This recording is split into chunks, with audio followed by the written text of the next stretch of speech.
New ইয়র্কের জ্যাকসনস থেকে আপনাদের সঙ্গে আছে আমি খালেদ মহিউদ্দিন। 2026-এর ফেব্রুয়ারি মাসের নির্বাচন সামনে রেখে রাজনীতির মেরুকরণ কেমন হবে সেটা নিয়ে আলোচনা এখন সব মহলে। এই নির্বাচন খুব নিরাপদ হবে কিনা, এই নির্বাচনের মধ্যে আসলে হতেও পারবে কিনা, এগুলি নিয়েও আলোচনা রয়েছে। জোটই বা কেমন হবে, এই নির্বাচনের সাথে কে কার, এই নির্বাচনে কোন রাজনৈতিক দলের সাথে জোট করছে, অনেক জটিলতা রয়েছে। সেই জটিলতা থেকে উত্তরণও কীভাবে ঘটছে, এসব নিয়ে আলোচনা করার জন্য আজ আমাদের সঙ্গে রয়েছেন বিএনপি নির্বাহী কমিটির সদস্য ও চট্টগ্রাম 7 আসনে মনোনীত প্রার্থী জনাব হুম্মাম কাদের চৌধুরী। জনাব হুম্মাম কাদের চৌধুরী, আপনাকে আমাদের অনুষ্ঠানে স্বাগত জানাই। আপনি আমাদের সাথে যুক্ত হয়েছেন, সেজন্য আমাদের শুভেচ্ছা ও ধন্যবাদ জানবেন। আমাদের সঙ্গে আরও থাকছেন এনসিপির জ্যেষ্ঠ যুগ্ম আহ্বায়ক ও রাজনৈতিক পরিষদ সদস্য জনাব আরিফুল ইসলাম আদিব। জনাব আরিফুল ইসলাম আদিব, আপনি আমাদের সাথে যুক্ত হয়েছেন, সেজন্য আমাদের শুভেচ্ছা এবং ধন্যবাদ জানবেন। আমি জনাব হুম্মাম কাদের চৌধুরী, আমি একটা প্রশ্ন জনাব আদিবকেই করতে চাই। এই ব্যাপারে আপনার মতামত আমরা চাই, কিন্তু আপনার মতামতটা আমি জনাব আদিবকে শুনে তারপরে আপনাকে শুনতে চাই। জনাব আদিব, আপনি নিশ্চয়ই জানেন যে গতকাল একটি পত্রিকায় প্রকাশিত একটি প্রতিবেদনে এরকম বলা হয়েছে যে বিএনপির সাথে এনসিপি কতগুলি আসন চায়, কতগুলি মন্ত্রিত্ব চায়, কীভাবে আসন ভাগাভাগি করবে। এই সংবাদ প্রকাশের পরে তীব্র প্রতিক্রিয়া দেখা গিয়েছে আপনাদের দলের পক্ষ থেকে। আমাদের প্রশ্ন হচ্ছে যে পত্রিকাটি আসলে খবরটি উইথড্র করে নাই। তারা এরকম একটা বলেছে যে দলের ভিতর থেকেই কেউ না কেউ কথা বলেছেন, হয় বিএনপি থেকে, না এনসিপি থেকে, না দুই দল থেকেই। আপনার কাছে এটি কি মনে হয় যে আসলে কি আপনারা বিএনপির সঙ্গে কোনো আলোচনাই করছেন না, নাকি আলোচনায় নাম্বারটা ঠিক হয় নাই, নাকি আপনারা আসলে এককভাবেই নির্বাচনের কথা ভাবছেন, সব দলের সাথে আলোচনার পথ উন্মুক্ত রেখেছেন? আপনার পক্ষে যতটুকু বলা সম্ভব ততটুকু যদি বলেন, যারা আরিফুল ইসলাম আদিব। ধন্যবাদ আপনাকে এবং যারা দেখছেন সবাইকে জাতীয় নাগরিক পার্টির পক্ষ থেকে শুভেচ্ছা। খালেদ ভাই, আপনি যে পরিচয় দিচ্ছেন এর পাশাপাশি আমার দলের পক্ষ থেকে আরো একটি দায়িত্ব পালন করা হয়, সেটা হচ্ছে রাজনৈতিক লিয়াজো প্রদান।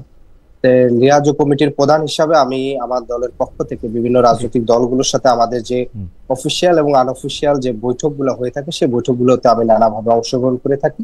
সে বৈঠকের গুরুত্ব অনুযায়ী কোনো কোনো বৈঠকে সরাসরি আহ্বায়ক নিজে উপস্থিত থাকেন এবং অন্যান্য দলের যারা নেতৃবৃন্দ আছেন তারা উপস্থিত হয়ে থাকেন। প্রথমত যে বিষয়টি হয়েছে যে প্রথম আলোর যে রিপোর্টটি করেছে সেটি করা হয়েছে এবং তাদের সাথে আমরা যখন যোগাযোগ করছি তারা বলেছে এটা বিএনপির সোর্স থেকেই মূলত সেই বিষয়টি নিউজ হয়েছে, অর্থাৎ বিএনপির নেতৃবৃন্দের সাথে তারা যেটা কথা বলেছে সেটা বিএনপির কাছ থেকে। প্রথমত বিষয় হচ্ছে যে আপনি দেখেন এই বিশেষ করে যখনই জুলাই সনদের আইনি বাস্তবায়ন বা অন্যান্য বিষয়গুলোতে এনসিপি খুব দৃঢ় অবস্থান করছিল, তখনই বারবার নির্বাচন প্রসঙ্গটি আসছে এবং নির্বাচনে অর্থাৎ বিএনপি এবং জামাতের বাহিরে আলাদা একটা রাজনৈতিক আইডেন্টিটি নিয়ে, আলাদা একটা রাজনীতি নিয়ে যে একটা শক্তি দাঁড়িয়ে থাকতে পারে, সেই শক্তিটি যেন না দাঁড়াতে পারে, নানা ধরনের এস্টাবলিশমেন্টের সেখানে নানা ধরনের চেষ্টা ছিল। অর্থাৎ তারা নানাভাবে প্রভাবিত করার চেষ্টা করেছে যে নির্বাচনকে কেন্দ্র করে দুটি মেরু করা, অর্থাৎ একটা হচ্ছে বিএনপি বনাম জামাত, ইসলামপন্থী বনাম জাতীয়তাবাদ, এই যে একটা ক্লিয়ার সমীকরণ করে বাকি যতগুলো শক্তি আছে শক্তিগুলোকে টেনে বাকির দিকে নিয়ে যাওয়া অথবা ঠেলে নিয়ে যাওয়া। তারা যদি কোনো ধরনের, যেমন ধরেন আমরা গত পরশু আমাদের 9টি দলের একটা বৈঠক হয়েছে, গণ অধিকার, গণসংহতি আন্দোলন মানে গণতন্ত্র মঞ্চের 6টি দল, এনসিপি এবং গণ অধিকার এবি পার্টি সহ। ফলশ্রুতিতে সেখানে কিন্তু আপনার দেখেন এইভাবে কিন্তু আলোচনাটা আসে নাই যে আসলে এই 9টি দল জোট করলে কোন প্রক্রিয়া করবে, কত আসনে করবে, আসনের সংখ্যাটা আসে না।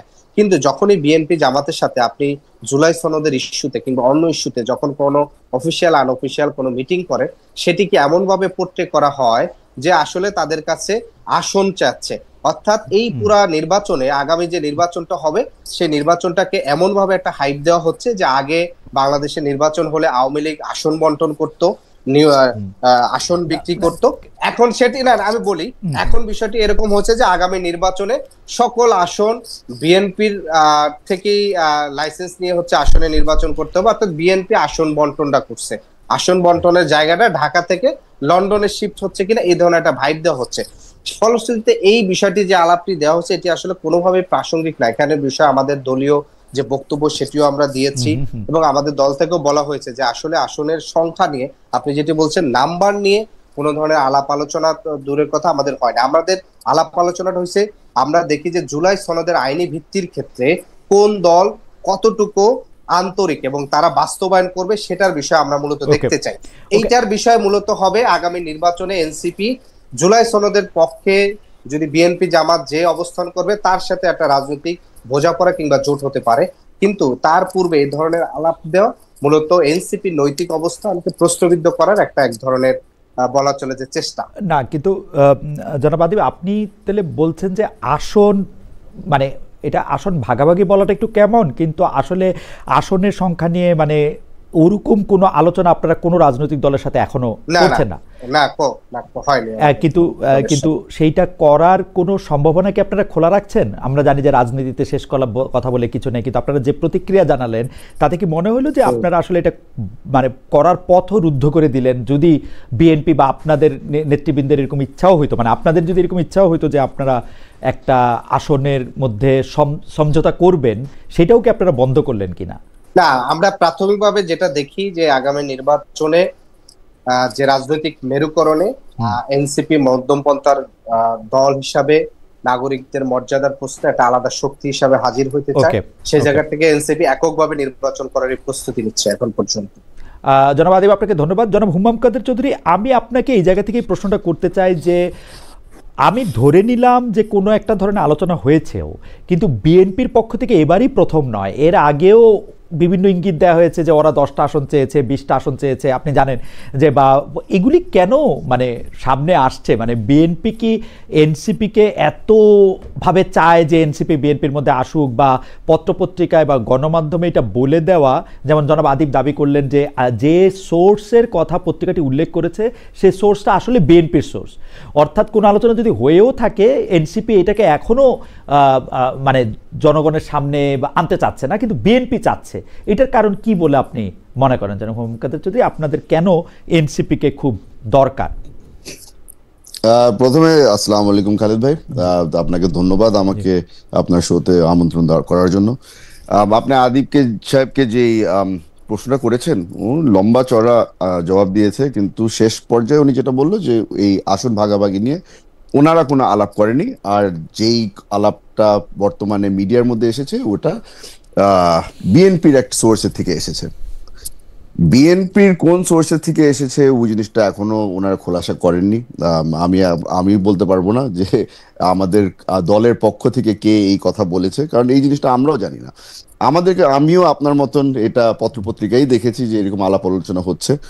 তবে যে জিনিসটা আপনি আমাকে জিজ্ঞেস করলেন যে বিএনপি কি আসলেই এত চাচ্ছে এনসিপি কে, আমার দলের প্রধান বেশ কিছু বছর আগে ওনার একটা চিন্তাধারা ছিল। উনি একবার বলেছিলেন যে উনি সকলকে নিয়ে একটা সরকার গঠন করতে চায়। উনি কিন্তু ওখান থেকে সরে আসেননি, উনি এখনো চাচ্ছেন যে আমরা যদি এমন একটা সরকারকে গঠন করতে পারি যেখানে সব ধরনের সব পলিটিক্যাল মাইন্ডসেটের মানুষরা এসে যোগ দিয়ে আমরা যেটাকে মোটা দাগে সবাই ন্যাশনাল গভর্নমেন্ট হিসেবেই বলে। আমরা এটা একটা ডেমোক্রেটিক ইলেকশনের পরে যেহেতু একটা গভর্নমেন্ট ক্রিয়েট করা হবে, ওটাকে আমি ন্যাশনাল গভর্নমেন্ট বলতে পারি না। তবে মাইন্ড ফ্রেমটা কিন্তু এখনো ও জায়গাতেই আছে। আপনি দেখছেন যে আমরা অনেকগুলি আসন অলরেডি ছেড়ে দিয়েছি অন্যান্য দলের জন্য। বেশ কিছু দল যারা আমাদের সাথে একই সাথে কাঁধে কাঁধ মিলিয়ে লড়াই করেছিল গত 16 বছর, তাদের জন্য আমরা কিছু আসন ছেড়ে দিয়েছি। আমরা আশা করছি যে এই কোয়ালিশনটা আরো বড় হবে, আর আমরা আশা করছি যে এই যে ইয়াং জেনারেশনের মধ্যে যারা যারা এখন পলিটিক্সে এসেছে তারাও যেন আমাদেরকে জয়েন করতে পারে। তাদের থেকেও আমাদের অনেক কিছু শেখার আছে, আমরা এটা এডমিট করি। বড় দল হলেও আমাদের চিন্তাধারা এখনো বেশ ওপেন মাইন্ডেড। আমরা এখনো চাচ্ছি যে যাদের থেকে আমরা কিছু নতুন কিছু শিখতে পারবো তাদেরকে আমরা সবসময় আমন্ত্রণ করব। এনসিপি এমনই একটা দল, আমরা সবসময় বলে এসেছি যে বাংলাদেশের ভবিষ্যতে এনসিপি কে আমাদের দরকার হবে। আর আপনার সাথে কথাবার্তা বলার সময় আমি চিন্তা করছিলাম যে ভবিষ্যতে যদি আমরা একসাথে কাজ নাও করতে পারি, একই সাথে যদি আমরা সরকার গঠন নাও করতে পারি, আমরা কিন্তু চাবো যে আমরা যদি বিরোধী দলে থাকি আমরা শক্তিশালী একটা বিরোধী দল হিসাবে কাজ করতে পারবো, আর ওনারা যদি বিরোধী দলে থাকে ওনারা যেন একটা শক্তিশালী বিরোধী দল হিসাবে কাজ করতে পারে। সেই কারণেই কিন্তু এই বোঝাপড়াটা চলছে আমাদের মধ্যে, এই আলোচনাটা চলছে। আনফরচুনেটলি এনসিপির সাথে যখন আলাপ আলোচনা হয় তখন আমি ওই ধরনের মিটিং এর মধ্যে থাকি না। তবে এনসিপির অনেক ব্যক্তির সাথে আমার পার্সোনাল যোগাযোগ আছে, এবং আমি কিন্তু এই যোগাযোগটা মেনটেন করছি। যে পলিটিক্সের মধ্যে আপনার শেষ বলে তো কিছু নেই, সেই জন্য ওই রিলেশনশিপটা আমরা বিল্ড করতে চেষ্টা করছি যে নেগোসিয়েশন যদি হয়, ব্যাকডোর নেগোসিয়েশনও যেন সবসময় অনগোয়িং থাকে। ওকে, আমার এখানে প্রশ্ন হচ্ছে যে আমরা দেখতে পাচ্ছি যে সকলকে নিয়ে সরকার গঠন করার ইচ্ছাটা যে আপনারা দেখাচ্ছেন, সেই ক্ষেত্রে কিন্তু আপনারা এটাও স্পষ্ট করছেন যে নেতৃত্বে আপনারাই থাকবেন। অর্থাৎ মানে আপনাদের নেতা মেনে, আপনাদেরকে বড় জোট মেনে যারা আসতে চায় তারা আসবে। তো এখন যারা নতুন বন্দোবস্তের কথা বলে যারা এই জুলাইয়ের আন্দোলন করলো, অগাস্টে রক্ত দিল, তারা কেন আপনাদের নেতৃত্ব মেনে আসবে? মানে সেটা কেন? মানে আপনারা ওয়ানলি বিকজ আপনারা বড় দল, এর আগেও দেশ শাসন করেছেন সেজন্য? মানে না, আর কিসের জন্য? আমাদের না না, এখানে আমি আপনার সাথে একমত। এখানে আমরা ডেফিনেটলি চেয়েছি যে আমাদের নেতৃত্বে নতুন সরকার গঠন হবে, যারা যারা আমাদেরকে জয়েন করবে তারা আমাদের নেতা তারেক রহমান সাহেবকে নেতা মেনেই হয়তো জয়েন করবে। এটা আপনি এখানে একদমই ভুল না। এটার একটা কারণ আছে, এক্সপিরিয়েন্স। আমরা রাজনীতিতে যারা যারা করি, এখানে এক্সপিরিয়েন্স যে একটা বড় ফ্যাক্টর, এই জিনিসটা হয়তো নতুন যারা এসেছে তারা স্বীকার করতে রাজি না। কিন্তু মিস্টার চৌধুরী, আওয়ামী লীগ তো অনেক দিনের এক্সপিরিয়েন্স ছিল, এক্সপিরিয়েন্স চুরি। ওনাদের তো সমস্যা হয়েছে যে ওনারা চুরির এক্সপিরিয়েন্সকে কাজে লেগে না, রাজনীতির এক্সপিরিয়েন্সও ছিল, কিন্তু এক্সপিরিয়েন্সে অনেক বেশি, মানে আমরা তো অনেক বেশি ইতিবাচক দেখি নাই এক্সপিরিয়েন্স মিস্টার চৌধুরী, এটার জন্য আমরা বলতেছি আর কি।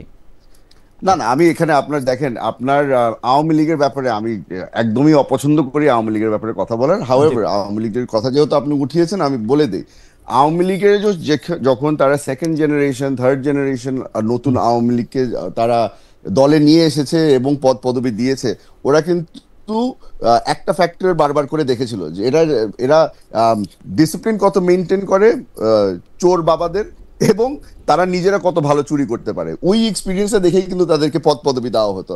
আমরা এখন যেটা চেষ্টা করছি যে আমাদের নেক্সট জেনারেশন যারা নতুন নতুন পলিটিক্সে আসছে, তাদের মেধা এবং তারা কতটা দেশপ্রেম দেখাতে পারে, এই জিনিসটা বিবেচনা করে কিন্তু আমরা আস্তে আস্তে করে তাদেরকে দলের মধ্যে জায়গা দিচ্ছি এবং তাদেরকে কিছু প্রাধান্য দেওয়া হচ্ছে যে তারা যেন কোনো এক্সপিরিয়েন্স রোল প্লে করতে পারে।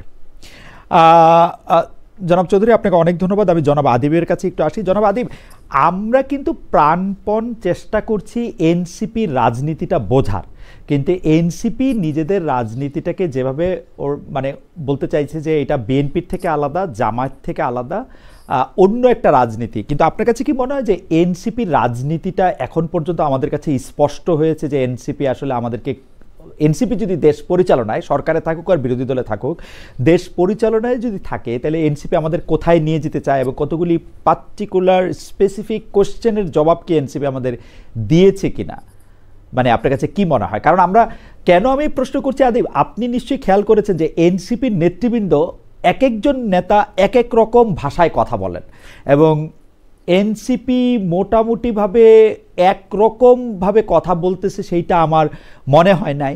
এবং যারাই আসলে এনসিপির বিপক্ষে যায়, এটাও একটা প্রশ্ন যে তাদেরকে অনেক শত্রু জ্ঞান করা হয়। যেমন ধরেন, প্রথম আলোতে একটি রিপোর্ট প্রকাশিত হলো, আপনার দলের শীর্ষ নেতা একজন বললেন যে আপনি যদি লাগে আপনি আমাদের দলের টিকেটে এসে ইলেকশন করেন। মানে আমি সাংবাদিকদের প্রতি এইরকম আমি জীবনে দেখি নাই। মানে আপনার কাছে কি মনে হয়, এটা কি আসলে তারুণ্য? এটা কি আসলে মানে, বা আপনি যদি প্রথম থেকে বলতেন এনসিপির রাজনীতিটা আসলে কি, এটা যদি একটু বলতেন। ধন্যবাদ আপনাকে আবারও। দেখেন, আমরা প্রথম থেকেই বলে আসছি, এখন পর্যন্ত গত 8-9 মাসে আমরা এনসিপি গঠিত হওয়ার পর থেকে 28শে ফেব্রুয়ারির পর থেকে আমরা প্রথম থেকেই বলে আসছিলাম, আমাদের প্রথম থেকে, যে আমরা বাংলাদেশের রাজনীতিতে একটি নিউ রিপাবলিক চাই। এবং সে কারণে আমরা যেটি বলেছি, এখানকার শাসনতান্ত্রিক কাঠামোর একটা মৌলিক পরিবর্তন, রাজনৈতিক সংস্কৃতির একটা পরিবর্তন, এই দুইটা জায়গায় আমরা সবচেয়ে বেশি জোর দিয়েছি।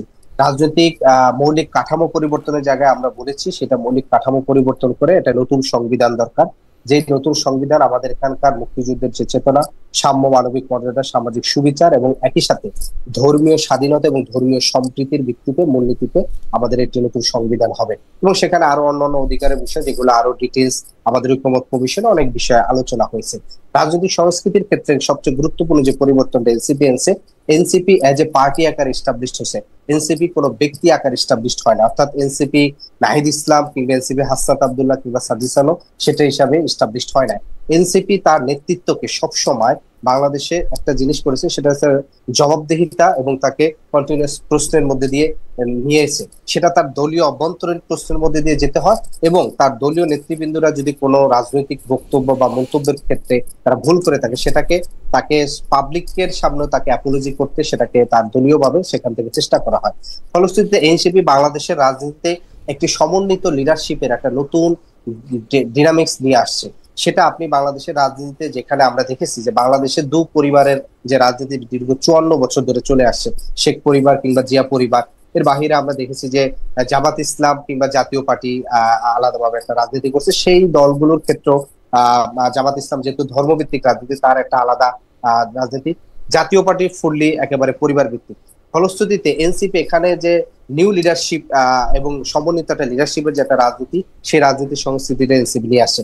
এনসিপি আরো কিছু সংস্কৃতি পরিবর্তনের ক্ষেত্রে চেঞ্জ করার চেষ্টা করেছে, কিন্তু এখানে আমাদের এই চেষ্টাটা রাজনৈতিক সংস্কৃতি পরিবর্তনের ক্ষেত্রে শুধুমাত্র এটা এনসিপিরই দায়িত্ব না, বরঞ্চ এনসিপির পাশাপাশি এখানে বিদ্যমান যে বিএনপি আছে, আপনি জামাত বলেন, অন্যান্য দলগুলোকে একই সাথে দায়িত্ব পালন করতে হবে। আমরা এখানে দেখেছি যে 54 বছরে বাংলাদেশে যে বাংলাদেশটা আমাদের এখানকার সিভিল সোসাইটি বলেন, আমাদের এখানে এস্টাবলিশমেন্ট বলেন, রাজনীতি বলেন, সামগ্রিকভাবে বাংলাদেশটাকে এমন একটা জায়গায় আমাকে মুখোমুখি করছে। আমি যেখানে একটা নতুন রাজনীতি করতে চাচ্ছি, আমি এখানকার বাংলাদেশে একটা নিউ পলিটিক্যাল ইকোনমি আমাকে খুঁজতে হলে আমাকে নতুন করে চিন্তা করতেছে।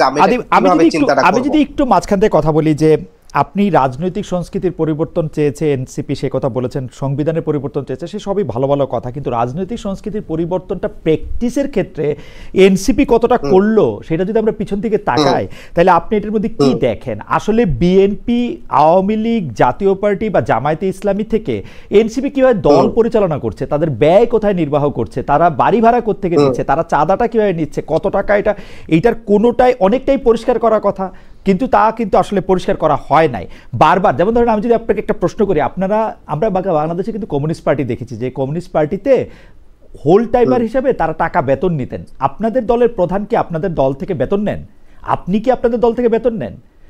এই প্রশ্নগুলি আসবে। মানে আমরা যদি রাজনৈতিক সংস্কৃতি পরিবর্তনের মধ্যে অর্থ সমাগম এবং অন্যান্য জায়গা থেকে এই কথাগুলি বলি, তাহলে কিন্তু অনেকগুলি জায়গায়, যেমন আরেকটা বলি, এটা আমি শেষ, যে আপনারা কিন্তু কারো কারো সমালোচনা করেন। ধরেন কোনো ব্যবসায়ীর সমালোচনা আপনি করবেন এবং কোন ব্যবসায়ীর সমালোচনা আপনি করবেন না, সেটাও কিন্তু আপনারা ঠিক করেন। কারণ আমরা তিনটা একই ধরনের পচা ব্যবসায়ীর ক্ষেত্রে দেখি যে একটাকে আপনারা সমালোচনা করছেন, একটাকে করছেন না। এইটারও তো নিশ্চয়ই কোনো কারণ নিচে থাকবে, যেটা রাজনৈতিক কারণ। না, এখানে প্রথমত বিষয় হচ্ছে, আমি আপনাকে বলি, সেটি হচ্ছে যে আপনি যেটি বলেছেন যে ব্যয়ভার বহনের, দেখেন আমি সেই জায়গাটি পাল্টা প্রশ্ন করেছি যে আমরা 54 বছরে বাংলাদেশে, আপনার যখন আবার এখানে বলে যে তরুণরা নতুন রাজনীতি করতেছে, তারা শিখতেছে, তারা শিখতেছে, আমরা যখন শিখার চেষ্টা করতেছি, আমরা দেখতেছি আমাদের সামনে কোনো ভালো উদাহরণ নাই। ফলশ্রুতিতে আমাদের যেটা হচ্ছে যে প্রতিনিয়ত আমাকে থিসিস, অ্যান্টিথিসিস এবং আমাকে মানে অন টেস্ট কন্টিনিউয়াসলি বিভিন্ন প্রসেস আমাকে চেষ্টা করতে হচ্ছে। আপনি যেটি বলছেন যে আপনাদের প্রধান, দলীয় প্রধান, সে এখান থেকে খরচ নিবে কিনা, আমাদের নতুন যে খসড়া গঠনতন্ত্র রয়েছে, সেই খসড়া গঠনতন্ত্র অনুযায়ী এনসিপি শুধুমাত্র কেন্দ্র না, একেবারে উপজেলা পর্যন্ত যারা মূল সংগঠক হিসাবে 2 থেকে 3 জন যারা ফুল টাইম পার্টি করবে, তাদের জন্য এনসিপি একটা আর্থিক কাঠামো কিংবা পার্টি থেকে একটা কাঠামোর চিন্তা ভাবনা করছে। এখনো সেটি বাস্তবায়ন এখনো হয় না, কারণ আমরা মাত্র পথ চলা শুরু করছি। একই সাথে আমাকে 3টি কাজ করতে হচ্ছে। আমাকে নিয়মিত রাজনৈতিক যে বহাসগুলো হচ্ছে সেটা অংশগ্রহণ করতেছে, আমাকে দলকে শক্তিশালী করতে হচ্ছে, একই সাথে আমাকে যে আসলে এই কোন পলিটিক্যাল পার্টি কিভাবে চাঁদা নিবে এবং সেটা কিভাবে জনসমক্ষে এটা রাখবে, এগুলিও কি আপনারা ঠিক করেছেন? এখানে বিষয় যেটা হচ্ছে যে আমাদের যে পাবলিকলি আমাদের চাঁদা উত্তোলনে, চাঁদা বলতে আমাদের যে ডোনেশন যে সিস্টেম আছে, সেখানে আমাদের যারা শুভাকাঙ্ক্ষী, আমাদের দলের যারা কর্মী, তারা সরাসরি নিজেরা দিয়ে থাকেন, অনেকে নগদ দিয়ে থাকেন। একই সাথে আমাদের সেন্ট্রাল কমিটি থেকে শুরু করে আমাদের তৃণমূল পর্যন্ত উপজেলা পর্যন্ত আমাদের যে কমিটি কাঠামো আছে, সেই কমিটির যারা দায়িত্বে আছেন তারা তাদের ব্যক্তিগত পেশাগত জায়গা থেকে শুরু করে নিজেরা যতটুকু পারে সক্ষমতা অনুযায়ী করে থাকেন। এর পাশাপাশি শুভাকাঙ্ক্ষীরাও দিয়ে থাকে। জি, এখানে প্রকাশের আমরা কিভাবে প্রকাশটা করব সেটার আমি তো যেটা বললাম আপনাকে, যে আমরা কোন প্রক্রিয়া ইকোনমি পলিটিক্যাল ইকোনমিটা আমরা কিভাবে এখানকার এস্টাবলিশ করবো একটা নতুন উদাহরণ দিব, এটা নিয়ে আমরা কাজ করতেছি। আপনাদেরও যদি বেটার কোনো সলিউশন কিংবা সাজেশন কিংবা প্রস্তাবনা থাকে সেটাও দ্বারা আমাদেরকে এনরিচ করতে আমার কাছে তো কোনো বেটার সাজেশন না, আমার কাছে একটাই সাজেশন, যা কিছু সবকিছু স্বচ্ছ করা আর কি, আর কোনো কিছু না। যে আপনি যদি 5 টাকা কাউকে দেন, 10 টাকা কারো কাছ থেকে নেন, সেটা খালি প্রকাশ্যে থাকা। আরেকটা প্রশ্ন এই পর্যায়ে আপনার কাছে শেষ প্রশ্ন, সেটা হচ্ছে যে আমরা এনসিপি রাজনীতিটা বুঝতে চাই বলে এটিও বুঝতে চাই আসলে এনসিপির রাজনীতিতে ধর্ম কিভাবে ব্যবহৃত হবে, শিক্ষা, নারী শিক্ষা, সেগুলি কিভাবে করা হবে, সেই ব্যাপারে কি আসলে একটা পরিষ্কার জায়গায় কি এনসিপি পৌঁছেছে? যেমন জামায়াতে ইসলামীর জায়গাটা একরকম ভাবে আমরা বুঝতে পারি, আপনি বলতেছিলেন জামায়াতে ইসলাম একটি ধর্ম ভিত্তিক দল, আপনাদের ক্ষেত্রে কি এইটা বলা হচ্ছে যে আপনারা ধর্ম ইস্যুটাকে কিভাবে ডিল করবেন, নারী বা নারীর প্রতি ব্যবহারটাকে আপনারা কিভাবে ডিল করবেন, সেটা কি পরিষ্কার হয়েছে? প্রথমত বিষয় হচ্ছে যে আমাদের এখানে মূল এখন পর্যন্ত যে বেসিক জায়গাটা ঠিক আছে, ধর্মের ক্ষেত্রে শুধু ধর্মের ক্ষেত্রে আমরা যে বিষয়টা বলছি, বাংলাদেশের মানুষের নাগরিকদের যে এখানকার ধর্মীয় বিশ্বাস এবং ধর্মীয় মূল্যবোধ আছে এবং এখানকার জনগোষ্ঠীর যে সাংস্কৃতিক মূল্যবোধ এবং বিশ্বাস ঐতিহ্য আছে, সেটার সাথে সাংঘর্ষিক কোনো কিছুই হচ্ছে এনসিপি কোনো জনগোষ্ঠীর উপর চাপিয়ে দেওয়া কিংবা তার এজেন্ডার ভিতর চাপিয়ে দেওয়া সে চেষ্টাটা এনসিপি করবে না।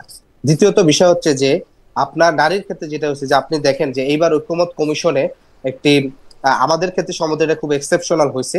নারীর ক্ষেত্রে যে প্রস্তাবনাটা ঐক্যমত কমিশন দিছে, সেখানে একমাত্র আমরাই হচ্ছে একটা পজিটিভ নোট অফ ডিসেন্ট দিয়েছি। সেটি হচ্ছে যে আমরা কিন্তু বলেছিলাম যে 100 আসনে সরাসরি নারীরা নির্বাচনে অংশগ্রহণ করবে। তখন এটি যখন কোনো দলই রাজি হয় না, তখন আমরা বলছিল যে পার্সেন্টেজে আসেন যে কত পার্সেন্ট মনোনয়ন দিবে। আমরা সেক্ষেত্রে বলেছিলাম যে ন্যূনতম 20% যেন দলগুলো তাদের মনোনয়নে সরাসরি যেন ন্যূনতম 20% দেয়। আপনি দেখছেন যে ইতিমধ্যে জাতীয়তাবাদী দল তাদের 238 জনের দিচ্ছে, সেখানে মাত্র 10 জন, তার ভিতরে বেগম খালেদা জিয়া বাদে বাকি থাকে 7 জন।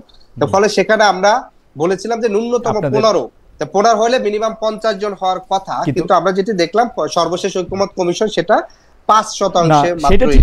সেটা ঠিকই আছে আদিব, আপনি এটা ঠিকই ধরেছেন, কিন্তু আমরা আপনার কাছে আবার আসবো। কিন্তু আমরা যে আপনাদের রাজনৈতিক পরিষদ দেখি, আপনাদের যে 10 জন আসলে শীর্ষস্তরের নেতা দেখি, তার মধ্যে নারীর সংখ্যা তো 1 জন বা 2 জন, সেটিও নিশ্চয়ই মনে রাখবেন। না, এখানে আমি বলি একটু, জাস্ট আমাকে 30 সেকেন্ড বলতে দিবেন। বাংলাদেশের ইতিহাসে যে কোনো রাজনৈতিক দলের বিগত সময় এবং গত 50 বছরে সর্বোচ্চ নীতি নির্ধারণী ফোরামে 30% সর্বোচ্চ এনসিপিতে আছে। সেটাতে আপনারা কি করেছেন? না আদিব, আমি বলি আপনারা খুবই স্মার্ট। তো আপনারা কি করেছেন? আপনারা প্রথম 10 জনের পরে আবার এটাকে 100 জনের মধ্যে দিয়ে আপনারা 30 জন আনতে পারবেন, কিন্তু প্রথম 10 জনে 3 জন। আমি তথ্যটা দিচ্ছি, আমি বলি আমাদের প্রথম 10 জনের 3 জনই নারী। আমাদের সিনিয়র যুগ্ম আহ্বায়ক আমাদের সামান্তা শারমিন আপু, তিনি রাজনৈতিক প্রোটোকলে আমার উপরে সিনিয়র, এবং আমাদের সিনিয়র যুগ্ম সদস্য এই 10 জনের মধ্যে 3 জন নারী। আপনি মনে করছেন যে এই 30%ই সর্বোচ্চ নীতি নির্ধারণ, সর্বোচ্চ নীতি নির্ধারণের 30% নারী, মানে সিনিয়র যুগ্ম সদস্য সচিব, এবং এটা বাংলাদেশের কোন দলে নাই। আপনার জামাতের সর্বোচ্চ নীতি নির্ধারণী ফোরাম 19 জনের, সেখানে 1 জন নারী নাই। বিএনপির স্থায়ী কমিটি 16 জনের, সেখানে নারী 1 জন। আপনি গণসংহতি আন্দোলনের 7 জনের 1 জন। আমি গণ অধিকার পরিষদের আমার মনে হয় আপনার পয়েন্ট একদম এস্টাবলিশ। আমি মানলাম যে আপনাদের দলে নীতি নির্ধারণ পর্যায়ে সবচেয়ে বেশি নারী রয়েছেন। আপনাকে ধন্যবাদ। আমি একটু জনাব হুম্মাম কাদের চৌধুরী আপনার কাছে আসতে চাই। আমি 2টা প্রশ্ন একসঙ্গে করতে চাই জনাব চৌধুরী। আপনি জানেন যে চট্টগ্রাম 8 আসনে বিএনপির মনোনীত প্রার্থী জনাব এরশাদুল্লাহ নির্বাচনী গণসংযোগে গিয়ে গুলিবিদ্ধ হয়েছেন। আপনি কোনো ধরনের নিরাপত্তার হুমকি মানে বা অ্যালার্ম অনুভব করছেন কিনা, 1। আর 2 হচ্ছে উত্তরাধিকারের রাজনীতির প্রসঙ্গ বারবার ঘুরে ফিরে আসছে। আপনিও একটি ঐতিহ্যবাহী রাজনৈতিক পরিবারের উত্তরাধিকারেই রাজনীতিতে এসছেন। এই ব্যাপারটাকে আপনি পজিটিভ মনে করেন, নেগেটিভ মনে করেন? আপনি কি মনে করেন যে ধরেন একজন হুম্মাম কাদের চৌধুরীর আসলে অনেক লেটারাল এন্ট্রি হয়, যে মানে উনি অটোমেটিক, যেমন আমি যদি আজকে আপনার দলটি করতাম, আমার আজকে আপনার অবস্থানে আসতে আসলে জীবনেও আসতাম কিনা আমি জানি না। মানে ব্যাপারটা হচ্ছে এইটা কি আসলে ফেয়ার হইতেছে কিনা অন্য সবার জন্য। বাট চৌধুরী পরিবারের যে কেউ যে কোনো সময় রাজনীতিতে আসবেন, আপনারা খুব একটা লেটারাল এন্ট্রি হবে, এইটা একটা খুব ভালো কথা কিনা, এইটা খুব ভালো কথা কিনা। বাংলাদেশের রাজনীতিতে শেখ পরিবার বা জিয়া পরিবারের একটা স্টেক থেকেই যাবে সবসময়। আপনি যদি একটু বলতেন প্রথমে নিরাপত্তার কথা যদি একটু বলে, তারপরে যদি উত্তর থেকে রাজনীতিটা বলতেন। প্রথমে নিরাপত্তা নিয়ে তো আমরা 5ই অগস্টের পর থেকেই আমরা সকলেই একটু টেন্স তো ছিলামই। কারণ আপনি জানেন যে হয়তো আওয়ামী লীগের সিনিয়র লিডারশিপ পালিয়ে গেছে, বাট এখনো কিন্তু আওয়ামী লীগের যারা গ্রাউন্ড ওয়ার্কার্স বলেন অথবা তাদের ক্যাডার ভিত্তিক যারা আছে, তারা কিন্তু এখনো আইদার অন্য কোনো দলের শেল্টারে লুকিয়ে আছে, অথবা আমরা যেটা এখন আপনি ঢাকায় ছিলেন, আপনি জানেন যে প্রতিটা পাড়ায় কিন্তু বলা হয় যে চিটাগং এর আওয়ামী লীগ ঢাকায় লুকিয়ে আছে, ঢাকার আওয়ামী লীগ কুমিল্লায়, কুমিল্লার আওয়ামী লীগ ফেনীতে, এভাবে করে তারা কিন্তু এখনো যেটা আমরা বুঝতে পারি যে আন্ডার শ্যাডো আন্ডার কভার তারা এখনো বাংলাদেশেই আছে। তো অবভিয়াসলি আপনার হয়তো মনে আছে যে 5ই অগস্টের পর পর একটা অভিযান চালানো হয়েছিল, যেখানে আওয়ামী লীগের যারা বৈধ অস্ত্রধারী আছে তাদেরকেও বলা হয়েছিল যে তারা যেন এসে থানার মধ্যে এগুলো জমা দিয়ে দেয়। কতগুলি অস্ত্র জমা হয়েছে এটা আপনার ভালো করে জানা আছে। এই অস্ত্রগুলি এখনো কিন্তু সার্কুলেশনের মধ্যেই আছে। আমি জানি না, এখনো তদন্ত চলছে এরশাদুল্লাহ সাহেবের উপরে যারা হামলা করেছে তারা কারা ছিল, তারা আওয়ামী লীগের ছিল নাকি অন্য কোনো দলের ছিল, আমরা এখনো বলতে পারছি না।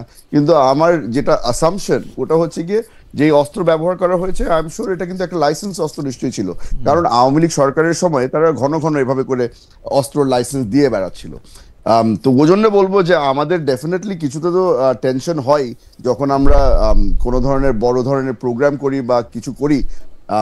আপনি জানেন যে দলটা যেহেতু বড়, আমার এলাকার মধ্যে অনেক ব্যক্তি আছে যাদেরকে হয়তো আমি নামে চিনি না বা চেহারায় চিনি না।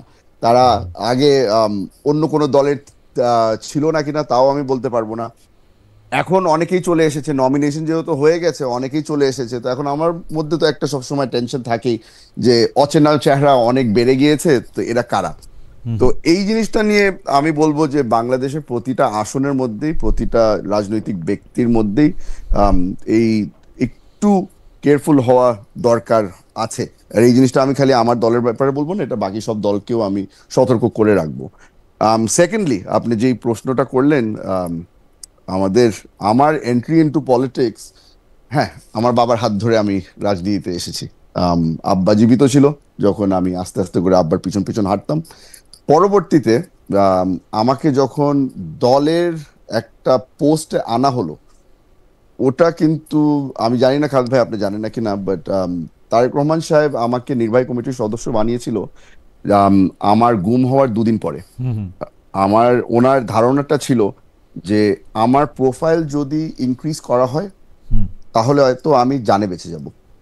গুম তো হয়ে গিয়েছিলাম, হয়তো আমাকে মেরে ফেলবে না। ওভাবে করে ওই বিবেচনা করেই কিন্তু আমাকে একটা দলের পোস্টে আনা হয়। পরবর্তীতে আমি ফিরে যখন আসি তখন আবারও তারেক রহমান সাহেবের নির্দেশেই লো প্রোফাইল ছিলাম, কিন্তু রাজনীতিতে ইনভলভ ছিলাম।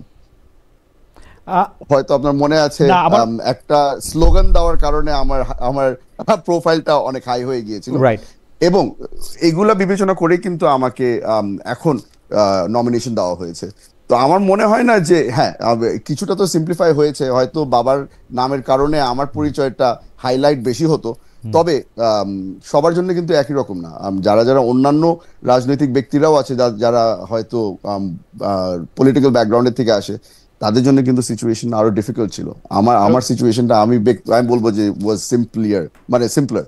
ওকে মিস্টার চৌধুরী, আমার কাছে এইটা একটু জানতে ইচ্ছা করে যে রাজনীতিটা আপনার কাছে কি? এটা কি একটা প্রফেশন, এটা কি একটা প্যাশন, এটা কি আপনি একটা উত্তরাধিকার, একটা টর্চ বিয়ারার হিসেবে আপনি নিজের মনে করেন? মানে রাজনীতি আপনার কাছে আসলে কি মানে তৈরি করে? আপনি যেমন ইটস এ কমপ্লিট মিক্স। আমি আপনাকে বলতে পারি যে আমি কিন্তু again একটু পার্সোনাল জায়গায় চলে যাচ্ছি, কিন্তু আমার বড় ভাই কিন্তু ইজ এ বিজনেসম্যান। আমার বড় ভাই সবসময়, আমার ফ্যামিলির মধ্যে সবাই মনে করতো যে eldest in the family politics করবে। আমার ভাইয়ের ইন্টারেস্ট ছিল না পলিটিক্স এর মধ্যে, আমার সবসময় পলিটিক্স এর মধ্যে ইন্টারেস্ট ছিল। পরবর্তীতে আমি চিন্তা করেছিলাম যে অ্যাজ আ প্রফেশন হিসাবেই আমি পলিটিক্স করব, যেহেতু একটা সুযোগ হয়েছিল, আমার ইন্টারেস্টও ওখানে ছিল। পরবর্তীতে যখন অ্যাকচুয়ালি পলিটিক্স এর মধ্যে চলে এসেছি না, তখন একটা দায়িত্ব পালন করার জন্য এসেছি। এটা হয়তো অনেক মানুষ বুঝতে কষ্ট হবে, কিন্তু বাবা যেই জায়গাটা খালি রেখে গিয়েছিল, এলাকার মানুষজন সকলেই কিন্তু আমাদের দিকে তাকিয়েছিল যে এখানে আমাদেরকে নেতৃত্ব কে দিবে, এখানে আমাদের দেখাশোনা কে করবে, আমাদের কষ্টের কথাগুলি আমি কাকে গিয়ে বলবো। ওভাবে করে কিন্তু আমি প্রথমে এসেছিলাম জাস্ট অ্যাজ এ কেয়ারটেকারের থেকে পরবর্তীতে নেতা হওয়ার একটা সুযোগ হয়েছে। মিস্টার চৌধুরী, আমি যদি এখন প্রশ্নটা এমনি করি, যে প্রশ্নটা আমি আদিবকে করছিলাম, যে পলিটিক্স কি আপনার জন্য লাভজনক? আমি অর্থনৈতিক লাভের কথা বলতেছি। আপনি তো নিশ্চয়ই ঘরে খেয়ে বনের মোষ তাড়ান না, মানে আপনার তো মানে এটা মানে পলিটিক্স তো একটা ইয়াও হইতে হবে যে মানে আপনি কি এটা থেকে লাভ নেন, বেতন নেন, কি করেন, মানে এটা আমি আমার আলহামদুলিল্লাহ আমার জন্য একটা খুব ইজি রাস্তা হয়ে গেছে। ফ্যামিলি বিজনেস আছে, তো ফ্যামিলি বিজনেসের মধ্যে আমার রোলটা খুবই ছোট। আমার ভাই আমার ব্যবসা দেখে আমাকে সুযোগ করে দিয়েছে রাজনীতি করার। But at the same time আপনি যদি জিজ্ঞেস করলেন যে লাভ হয় নাকি না, লাভ হয়। লাভটা আমি কি ওটা বলে দিই। আমি আমার লেগেসি ক্রিয়েট করার জন্য, আমার দেশের জন্য কিছু ভালো করে রেখে যাওয়ার জন্য। আর সত্যি করে বলতে যদি একদম জেনুইন আনসার দিতে হয় না, তাহলে বলবো যে ইতিহাসের পাতার মধ্যে যেন আমার ব্যাপারে কিছু ভালো লেখা হয়, এই জিনিসটা চিন্তা করে কিন্তু রাজনীতিতে এসেছি। ওকে, এইবার আমি যদি হুম্মাম কাদের চৌধুরীকে রিপ্লেস করি বিএনপি দিয়ে, তাইলেও কি আপনি একই কথা বলতে পারবেন যে বিএনপির ধরেন ভাইয়ের ব্যবসা আছে, পরিবারের মানে অনেক, চিটাগাংয়ের গেলে চিটাগাংয়ের অনেকখানি জায়গায় মানে আপনাদের পদচিহ্ন আছে, রাউজান তো আছেই। তো আমি কি বিএনপির ক্ষেত্রে এটা বলতে পারি? আমরা তো দেখি যে রাতারাতি আওয়ামী লীগের লোকরা যেরকম বড় লোক হয়েছে, বিএনপির লোকেরাও 1-1.5 বছরে মনে করতেছে তাদের অনেক কিছু করে ফেলতে হবে। ওইটার আপনি কিভাবে ব্যাখ্যা করবেন? যে এখানে বিএনপি আসলে বাংলাদেশের মধ্যে এখন সবচেয়ে বড় দল হয়ে গেছে বিএনপি। বিএনপির মধ্যে আমরা যেটা আগে অনেক সহজ ছিল, খুব কম মানুষ বিএনপি জয়েন করতে আসতো, এখন তো দেখবেন যে মানে ঝাঁকে ঝাঁকে মানুষ আসে বিএনপি জয়েন করার জন্য। তা আমাদের এখন কিন্তু আস্তে আস্তে করে কমিটি ক্রিয়েট করতে হচ্ছে যে কাদেরকে আমরা বিএনপিতে আসতে দিব, অথবা কাদেরকে আমরা বিএনপিতে কোনো পোস্ট হোল্ড করতে দিব। যেই জিনিসটা আমি বলবো বিএনপির সবচেয়ে বড় অ্যাডভান্টেজ, ওটা হচ্ছে গিয়ে যে আপনি আদিবকে যে জিনিসটা জিজ্ঞেস করলেন না, যে এনসিপি কিসে বিশ্বাস করে, তারা কোন পলিটিক্সের মধ্যে বিশ্বাস করে, ও খুব লম্বা চড়া আনসার দিয়েছে, কিন্তু কোন মানে ফ্যাক্টটা কি আমি এখন কিন্তু বুঝতে পারলাম না। আমাদের মধ্যে একটা ইউনিফাইং ফ্যাক্টর হচ্ছে গিয়ে যে আমরা সবাই ন্যাশনালিজমের মধ্যে বিশ্বাস করি। আর আমাদের আপনি কি ন্যাশনালিজম ডিফাইন করতে পারবেন? আমি অ্যাকচুয়ালি ন্যাশনালিজমটা ডিফাইন করতে পারবো। এই জিনিসটা গতকালকে আমি এটা নিয়ে আলাপ আলোচনা করছিলাম। আপনার বাংলাদেশের বাইরে আপনি যখন ন্যাশনালিজম নিয়ে কথা বলেন না, তো ওটা কিন্তু একটা খুব খারাপ কনোটেশন চলে এসেছে, স্পেশালি ওয়েস্টের মধ্যে। ওটা হচ্ছে গিয়ে যে আপনি you are going to be very close minded, আপনার ইকোনমিও আপনি ক্লোজ করে রাখবেন, বাইরের কাউকে ঢুকতে দিবেন না। আমাদের জন্য ন্যাশনালিজম একটু ভিন্ন ডেফিনেশন আছে। ওটা হচ্ছে যে আমরা যেহেতু একটা ছোট দেশ, আর আমাদের উপরে যে সারাক্ষণ যে বাইরের দেশটির একটা প্রেশার থাকে, আপনি হয়তো ভালো মতো বুঝতে পারছেন যে কার কথা বলছি। এই আমাদের বর্ডার সিকিউর রাখা, আমাদের ইকোনমি সিকিউর রাখার, আমাদেরকে যে এই বুলিং মেন্টালিটি থেকে প্রোটেকশন দেওয়াটাই কিন্তু আমি ন্যাশনালিজম হিসাবে মেনে নিয়েছি। আপনি হয়তো এই জিনিসটা আমাদের বুঝাতে কষ্ট হয়। এই ব্র্যান্ডের ন্যাশনালিজম তো এনসিপিও মারাত্মকভাবে ধারণ করে, জামাত ইসলামীও তো ধারণ করে। মানে আপনারা কেন আলাদা, এইটা তো আলাদা করে আপনার কাছে একটু আমার জানতে চাইতে হবে। কিন্তু আমি এই প্রশ্নটা একটু করি জনাব চৌধুরী, আপনার জন্য।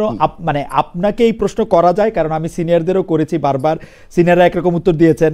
আপনি মানে লিডার বড় কিন্তু বয়সে তরুণ, সেই জন্য আপনাকেও জানতে চাই, আপনার কি মানে আমি যদি পার্টির আপনাদের দলের প্রধানের কথা বলি, যে দলের প্রধানের জায়গায় বা দলের জায়গাও টাকা পয়সা কত নেওয়া হচ্ছে, কত দেয়া হচ্ছে, এটা কি পরিষ্কার?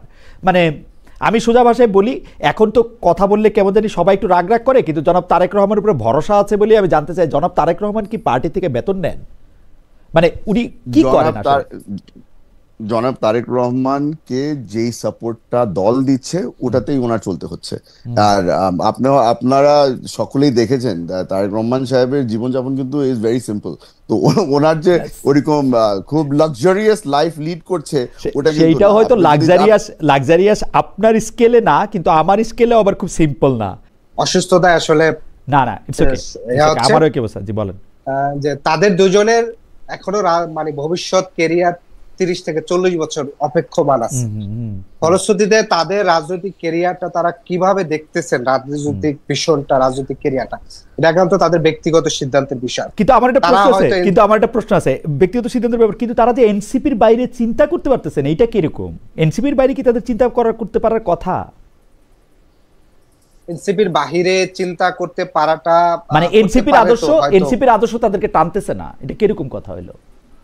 না এনসিপির আদর্শ টানতেছে বিষয়টি সেরকম না। এনসিপির এখানে রাজনৈতিক ভাবে যে পথ চলা শুরু করেছে, সেই পথ চলার প্রতি তো তাদের এক ধরনের অ্যাফিনিটি তারা ফিল করবেন, কিন্তু দিন শেষে তো প্রত্যেকে তারা আবার ব্যক্তিগত একটা রাজনৈতিক ভীষণ থাকে। কারণ এখানে এনসিপির কিন্তু একক কোনো রাজনৈতিক দর্শন নাই, এটা কিন্তু একটা সম্মিলিত ভাবে রাজনৈতিক ফিলোসফি।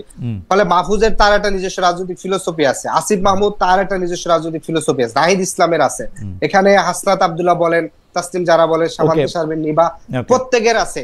আমাদের এখানে সবাই ফিলোসফির একটা কমন আলাপ আলোচনার মাধ্যমে একটা সিদ্ধান্ত একটা আগানো হয়। ফলশ্রুতিতে সে যদি দেখে যে তার ফিলোসফিটা এনসিপিতে আসলে এখানে ভালোভাবে তাহলে সে আসবে। জনাব আদিব খুবই চমৎকার উত্তর দিচ্ছেন, মানে আমি মুগ্ধ আপনার উত্তরে, যে আসলেই যে আমার সাথে যদি আদর্শের হিসাবে যদি আমাকে অনেক কিছু করতে, তাহলে আমি বাইরে যেতেও পারি। জনাব আদিব আপনাকে ধন্যবাদ, আপনি একটু রেস্ট করেন। দুটি মন্তব্যের ক্ষেত্রে, দর্শকের দুটি মন্তব্যের ক্ষেত্রে আমি দৃষ্টি আকর্ষণ করতে চাই জনাব চৌধুরী, একটি আপনার জন্য, একটি আমার জন্য। আমার জন্যটা আমি আগে পড়ি। ইনার নাম হচ্ছে সাব্বির আহমেদ কাউসার। উনি বলছেন, খালেদ মহিউদ্দিন আপনি বাংলাদেশে কোন এজেন্সির হয়ে কোন এজেন্ডা বাস্তবায়নের জন্য গিয়েছিলেন এবং তাতে কতখানি সফল হয়েছেন? আচ্ছা, এই প্রশ্নের উত্তর দিতে হয় যে আমি কোনো এজেন্সির, মানে আমি আমার দেশে গেছি, এজেন্সির এজেন্ডা বাস্তবায়ন কেন করতে হবে সেটা জানি না, সফল হয়েছে কিনা তাও জানি না, মানে যেহেতু বাস্তবায়ন করতে হয় না। আর জনাব সাব্বির আহমেদ কাউসার এই প্রশ্নটি অসংখ্যবার করছেন, সেজন্য আমার এটা দেখা হয়েছে। আর রায়ান এফেক্টস, উনার প্রশ্নটা জনাব হুমাম কাদের চৌধুরীর জন্য, উনিও অসংখ্যবার এই প্রশ্নটা করছেন। উনি বলছেন, বাংলাদেশ আজব একটা দেশ যেখানে অ্যাটর্নি জেনারেল বিএনপি থেকে ইলেকশন করতে চায়, এই টপিকে কেউ কথা বলে না। আপনি যদি একটু বলতেন জনাব চৌধুরী, এইটা কি ঠিক দেখা যাচ্ছে, ভুল দেখা যাচ্ছে? আমি অবশ্য ব্যক্তিগতভাবে মনে করি যে অ্যাটর্নি জেনারেলের মতো পোস্টে যারা রাজনীতি করবেন বা করেন তারাই আসতে পারেন, কিন্তু এই সরকারের অ্যাটর্নি জেনারেল কেন বিএনপির একজন রাজনৈতিক নেতা হলেন সেটা আমি খুব ভালো বুঝতে পারি না। মানে আপনার কাছে কি মনে হয় যে আসলে এনসিপি যে অনেকবার অভিযোগ করেছে যে এই সরকারের মধ্যে বিএনপির লোক অনেক আছে, এইটা কি খুব মানে কি বলবো, এটা কি খুব প্রকাশ হয়ে পড়লো কিনা, মানে একটু আড়াল আবটাল থাকলে ভালো হইতো কিনা?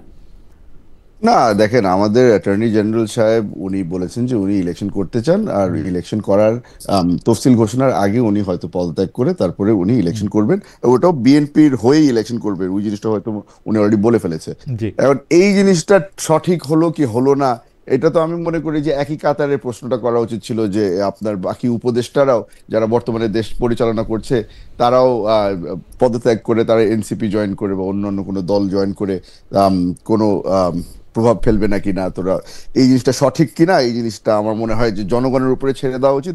হাউএভার, আপনি যেহেতু একজন আইনজীবী মানুষ, আপনি জানেন যে এখানে লিগ্যাল কোনো বাইন্ডিংস নেই, করতে পারবে না। আমি কিন্তু আইনজীবী না, মানে সাংবাদিক, আইন আমি না। এটা আসলে ভবিষ্যতের জন্য আলাপ আলোচনার জন্য তোলা থাক। জনাব আসাদুজ্জামান আমারও খুব ঘনিষ্ঠ জন, আমি তার সাফল্য কামনা করি, কিন্তু এই প্রশ্নটি তাকে চিরকালই এটার উত্তর দিয়ে যেতে হবে। আমার মনে হয় যে খালেদ ভাই এই জিনিসটা আপনি সঠিক ধরেছেন যে এই আমার হয়তো বলাটা ঠিক হবে না, হয়তো আনপপুলার একটা জিনিস হয়ে যাবে। হাউএভার, এই জিনিসটা is not a legal matter, it is a moral matter. এই জিনিসটা মোরালি ঠিক নাকি না, এটাই হলো কি আপনার আসল প্রশ্ন। মোরাল ব্যাপার তো আরো মারাত্মক ব্যাপার হলো লিগ্যাল ব্যাপার। হাউএভার, আমি আপনার জন্য যে প্রশ্নটি করতে চাই যে ফেব্রুয়ারি মাসে নির্বাচন না হওয়ার আগ পর্যন্ত বিএনপির মধ্যে জাতীয় নির্বাচনে, মানে যখন পর্যন্ত আসলে সরকার থেকে বড় করে ঘোষণা করা হয় নাই যে ইলেকশনটা ফেব্রুয়ারিতে হবে, সেই সময় জাতীয় নির্বাচন নিয়ে অনেক ধরনের সংশয় সন্দেহ সেটা ছিল। সরকার প্রধান অনেকবার বলার পরও সে সন্দেহ কাটছিল না। এরপরেও আবার রোববার জনাব তারেক রহমান এক বক্তব্যে আমরা দেখতে পাচ্ছি যে এই ফেব্রুয়ারি মাসে নির্বাচন না হওয়ার আগ পর্যন্ত, মানে নির্বাচনটা অনুষ্ঠিত না হওয়ার আগ পর্যন্ত আমরা জনাব তারেক রহমানের এই বক্তব্য থেকে দেখতেছি যে জাতীয় নির্বাচন আয়োজন নিয়ে তার মনে সংশয় সন্দেহ রয়েই যাচ্ছে। তিনি বলছেন, আমি তাকে কোট করছি, জাতীয় নির্বাচন অনুষ্ঠানে জনমনে সৃষ্ট সংশয় সন্দেহ গণতন্ত্রের উত্তরণের পথকে সংকটপূর্ণ করে তুলতে পারে। কিন্তু আমার থিসিস হচ্ছে তিনি, মানে জনাব তারেক রহমান এই জুলাই আগস্টের এই মানে অসাধারণ একটি অর্জনের পরে যে তিনি ১.৫ বছর মানে দেশে আসছেন না, সেটাই বরং বিভিন্ন ধরনের সংশয় সন্দেহের জন্ম দিচ্ছে। তিনি পরিষ্কারও করছেন না তিনি কেন দেশে আসছেন না। আপনার কাছে কি মনে হয় যে সংশয় সন্দেহের কথা তিনি বলছেন নির্বাচন ঘিরে, সেটি কি একটি বাস্তব সন্দেহ, এবং জনাব তারেক রহমানের দেশে না ফেরা কি এতে আরো অনেক বেশি জ্বালানি দিচ্ছে কিনা, আপনি যদি একটু বলতেন। খালেদ ভাই, আমাদেরকে এই প্রশ্নটা বারবার করে রেসপন্ড করতে হয় যে তারেক রহমান সাহেব দেশে ফিরে আসছেন না কেন। আমি এটা বেশ সিম্পলিফাই ভাবে আমি এক্সপ্লেন করতে চেষ্টা করেছি, আগেও আবারও করছি। তারেক রহমান সাহেব বর্তমানে বাংলাদেশের সবচেয়ে বড় দলের প্রধান, এবং উনি যদি জুলাই অগস্ট মাসে যদি উনি বাংলাদেশে ফিরে চলে আসতো, অগস্ট 5 পরে যদি বাংলাদেশে ফিরে চলে আসতো, আমার মনে হয় যে পলিটিক্যাল স্টেবিলিটিটা যেটা ইউনূস সাহেব ক্রিয়েট করতে পেরেছে, ওইটা হয়তো একটু আনস্টেবল হয়ে যেত। এখানে সকলেই অপেক্ষায় থাকতো যে ইউনূস সাহেব যেই সিদ্ধান্তই দেয় না কিনা ওটার পরে তারেক রহমান সাহেবের মতামত কি। আমার মনে হয় যে এই স্টেবিলিটিটা ক্রিয়েট করে রাখার জন্যই কিন্তু তারেক রহমান সাহেব দেশে ফিরে আসেননি। এখন আসি যে এই সংকটের ব্যাপারে, অথবা যেই আমরা যে এখন সিচুয়েশনের মধ্যে আছি,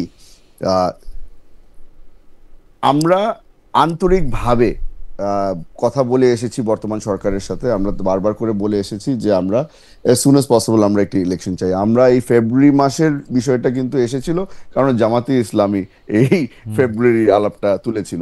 পরবর্তীতে আমরা বললাম যে ঠিক আছে, জামাতে ইসলামীর সাথে আমরা একমত হয়ে আমরা ফেব্রুয়ারি মাসের মধ্যে ইলেকশনটা চাই। আমাদের সাইডের থেকে কিন্তু আমরা যত আন্তরিক হওয়া যায় সম্ভব ছিল আমরা আন্তরিক ছিলাম। প্রবলেম হয়ে গেছে যে এখন বর্তমান সরকারের সাথে এনসিপি এবং অন্যান্য রাজনৈতিক দলের সাথে যে সম্পর্কটা আছে, আর আমি একটু অ্যাড করে দিতে চাই, আদিব সাহেব যে কথাটা বলেছে না যে ওনাদের যে অ্যাডভাইজাররা তাদের সাথে কি সম্পর্ক না সম্পর্ক, আমরা তো অলরেডি দেখে ফেলেছি যে এনসিপি যখন একটা দাবি করে ওই জিনিসটা বর্তমান সরকার অত ইজিলি ফেলে দেয় না। সোফার যতগুলি দাবি এনসিপি করেছে সবগুলোই তো বর্তমান সরকার মেনে নিয়েছে। তো ওই জন্য তো আমাদের একটু কনফিউজ থাকি যে আসলেই বর্তমান সরকার আমাদের বিএনপির দাবিও তো একটাও ফেলে দেয় না জনাব মোহাম্মদ কাদের চৌধুরী। বিএনপির আমি এবার দেশে গিয়েছিলাম, দেশে গিয়ে শুনেছি যে বিএনপির মানে সচিবদের মুখে শুনি যে তারা আগে বিএনপি করতেন। আমরা যে কোনো জায়গায় অ্যাটর্নি জেনারেলের কথা তো বললামই, ডিসিএসপিরা আগে বিএনপি করতেন বা ছাত্রদল করতেন বা মানে জামাতে ইসলামী করতেন, আপনার কাছেও নিশ্চয়ই বলে। সবই তো বিএনপি। আমি চারিদিকে তো বিএনপি আর জামাত ছাড়া কিছু দেখি না ভাই। খালেদ ভাই, আসলে আপনি যে কথাটা বললেন না, আই উইশ এই জিনিসটা বাকি সবাইরাও একটু ঠিক মতো বলতো আর শুনতো।